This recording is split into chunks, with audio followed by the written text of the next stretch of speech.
Happy Wednesday, everybody. Wild Hope Wednesday. Coming at ya. Sorry for my froggy voice. She's a little sick. We're just, taking turns. 1 week you had the coughs. Yeah. No, don't make me laugh. We're bringing our authentic selves each week, people. We are here for you, come rain or snow or cold. Yes. Right. Or viral infection. And carrying on with our series, we just wanted to kind of chat a little bit about, so we've talked about anxiety, we've talked about depression, we've talked about, and what we're going to talk about today is how do you tell others what you're experiencing? Mm-hmm. How do you tell them what you're experiencing in regards to feeling anxious and feeling depressed when it feels like people won't understand? And to be fair, people might. I feel like we hear that a lot. If you don't have similar experiences or similar understanding, it's hard for people to respond in sensitive ways. So, which maybe we'll talk about next week, if you're the person, how to respond in sensitive ways. But today we'll be focused on how you as the person with traits or symptoms of depression or anxiety can talk to others. I think the first thing to just be mindful of is not everyone needs to know your business. And so we think that we owe everybody an excuse or an explanation, and that's just not true. And so what you need to be very diligent about is picking the people that are safe. So emotionally safe. So who are the people that you can trust and who you can more or less rely on to treat whatever you're going to tell them with some sort of warmth or empathy. And if you're even questioning it and you're not feeling good at that time emotionally, then just don't. And just remind yourself and validate for yourself that you don't owe anybody any explanation, which can be hard to convince yourself of. But that's definitely step number one. Yeah.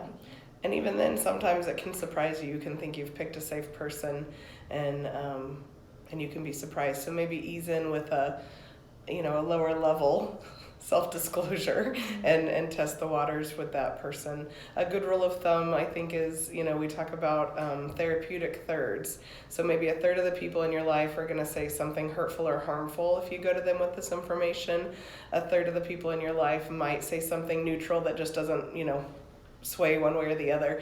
And then maybe, find that therapeutic third in your life who can be really supportive and sensitive to what you're sharing.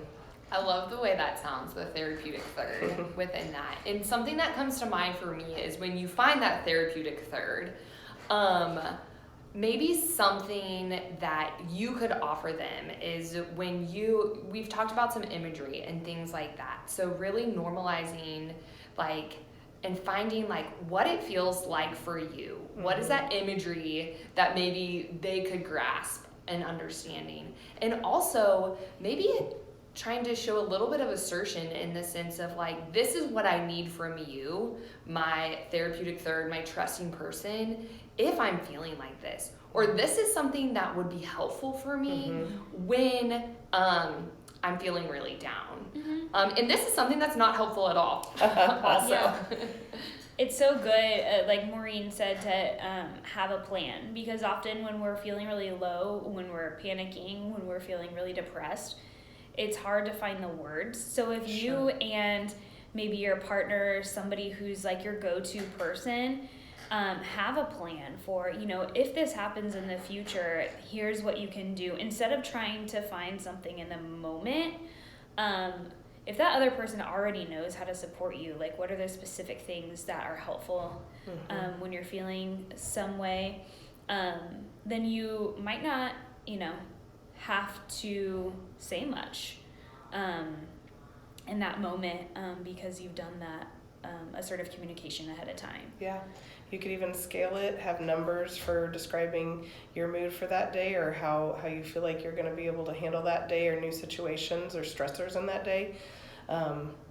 I've talked about a color scheme, a color schedule with people before. So yeah, it doesn't have to be a verbal kind of connection to let the loved ones in your life know how you're feeling. So another thing I think of is using I statements that can help if people are hearing how you're feeling and feeling defensive, you know, like they've had a part of it, or they're not doing something or doing something that's causing you to feel this way. So sticking with I statements, I feel, I think, I believe, that's the construction happening across the hall. So You might hear some of that.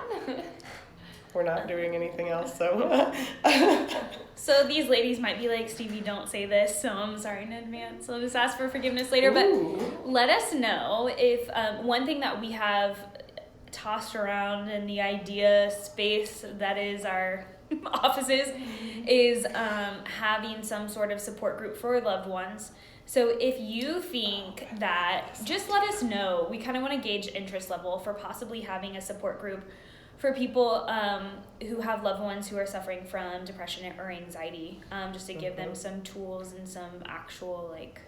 A support group for the people supporting the people with depression and anxiety. There's There a we lot go. of support happening. Yeah. Jessica just made the title.